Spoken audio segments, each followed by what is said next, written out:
അനഘയുടെ അടുത്ത് അയാളുടെ ഒരു പരിപാടി ചെലവാവില്ല. അതോർത്ത് താൻ പേടിക്കാൻ വേണ്ട. എന്റെ പേടി അനഘയുടെ കാര്യത്തിലല്ല സച്ചേട്ടാ, സ്നേഹയുടെ കാര്യത്തിലാ. അവളോട് അയാൾ എന്തൊക്കെയോ തമാശ ഒപ്പിക്കുന്നുണ്ടെന്ന് എനിക്ക് തോന്നുന്നത്. ഒന്ന് രണ്ട് വട്ടം എനിക്ക് നല്ല വ്യക്തമായ സാഹചര്യത്തിൽ സ്നേഹയെ ഞാൻ കണ്ടിട്ടുമുണ്ട്. വാക്കുകളിൽ മയങ്ങി വീഴുന്ന പ്രായം അവളുടേത്. ഞാൻ കരുതുന്ന പോലെയാണ് കാര്യങ്ങൾ മുന്നോട്ട് പോകുന്നതെങ്കിൽ സ്നേഹ പോകുന്നത് വലിയൊരു തകർച്ചയിലേക്കാവും. നമുക്ക് ആർക്കും രക്ഷപ്പെടുത്താൻ കഴിയാത്ത ഒരു തകർച്ചയിലേക്ക്. അന്ന് എന്റെ ഈ ഊഹങ്ങളെല്ലാം എല്ലാവരും ശരിവെക്കും. പക്ഷെ സ്നേഹയെ നമുക്ക് നഷ്ടപ്പെടും, തീർച്ചയായും. ഇത്രയും നേരം ഞാൻ പറഞ്ഞത് എനിക്ക് ബോധ്യമുള്ള കാര്യങ്ങളാ.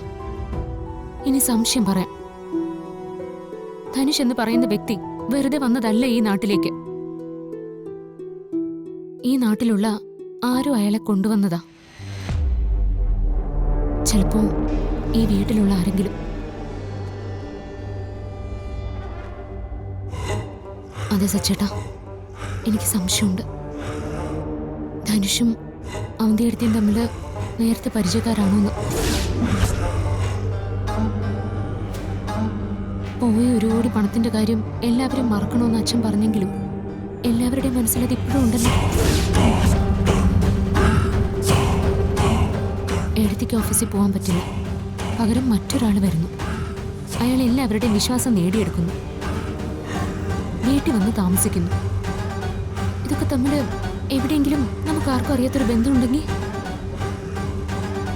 സച്ചേട്ടൻ ഉറപ്പിച്ചോ, ഈ വീടിന്റെ അടിത്തറ ഇളകി തുടങ്ങിയിട്ടുണ്ട്. നെല്ലിശ്ശേരി കുടുംബത്തിന്റെ അസ്ഥിവാരം തോണ്ടാൻ പാകത്തിനുള്ളൊരു സർപ്പത്തിനാ നമ്മൾ പാല് കൊടുക്കാൻ പോകുന്നത്. എല്ലാവരെയും ചുറ്റി വരിഞ്ഞ് നെറുകയിൽ കൊത്തുന്ന ഒരു വിഷസർപ്പത്തിന്.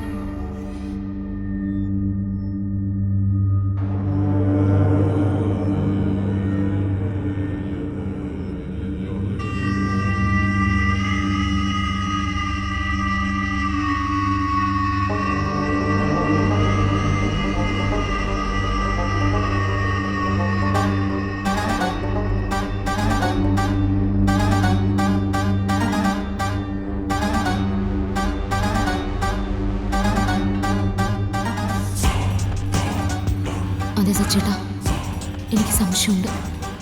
ധനുഷും അവന്തിയെടുത്തിയും തമ്മിൽ നേരത്തെ പരിചയക്കാരാണെന്ന്. അർച്ചന ഗർഭിണിയാവില്ലെന്നും ഒരു കുഞ്ഞിനെ പ്രസവിക്കില്ലെന്നും ഒരാൾക്ക് കൂടി അറിയായിരുന്നു. സച്ചിയുടെ ഏട്ടത്തി അവന്തികയ്ക്ക്.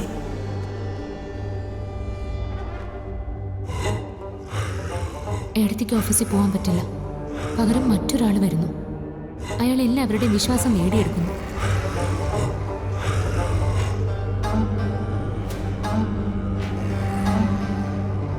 നെല്ലിശ്ശേരി കുടുംബത്തിന്റെ അസ്ഥിവാരം തോണ്ടാൻ പാകത്തിനുള്ളൊരു സർപ്പത്തിനോ നമ്മൾ പാല് കൊടുക്കാൻ പോകുന്നത്.